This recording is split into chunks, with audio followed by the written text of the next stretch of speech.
Je m'appelle Aurélie Tisblat. Je suis française, chanteuse et parolière, et j'ai fait du Brésil mon aire de jeu musical. En 2017, alors que je voyageais pour la 14e fois au Brésil, j'ai rencontré Lena et l'école de musique qu'elle a fondée il y a plus de 20 ans, l'AMC.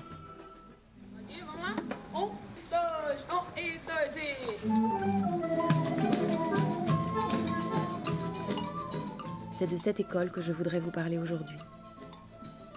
À vous, qui avez peut-être comme moi été élevé à l'école de la République, à vous qui avez peut-être étudié la musique au conservatoire municipal ou à la MJC de votre quartier, je veux vous raconter ma rencontre avec les 160 enfants qui étudient aujourd'hui dans cette école unique en son genre. Des enfants nés dans une petite ville des quartiers nord de Rio de Janeiro, São João de Meriti, et dont la réalité est assez simple.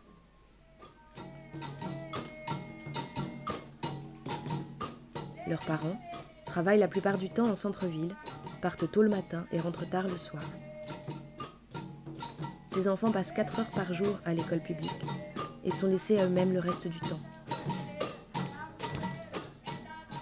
Lorsqu'ils intègrent l'école de musique, ils sont accueillis et encadrés par des professeurs qui ont été élèves avant eux dans cette même école. J'ai observé leur méthode de transmission. Exigeante, mais avant tout basée sur le plaisir d'apprendre et de réussir main dans la main. J'ai vu leurs yeux briller en jouant des choros, des sambas, des baians. Autant de trésors du répertoire brésilien qui m'ont nourri et qui sont aujourd'hui méprisés par les médias comme par les manuels scolaires. Ce que j'ai vu là-bas, ce ne sont pas seulement des enfants qui étudient la musique.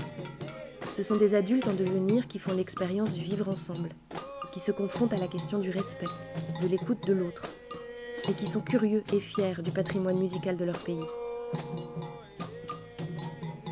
Lena m'a raconté de nombreux itinéraires d'enfants qui avaient littéralement été sauvés par l'AMC. Des enfants qui ont découvert qu'ils pouvaient rêver de musique et de fraternité.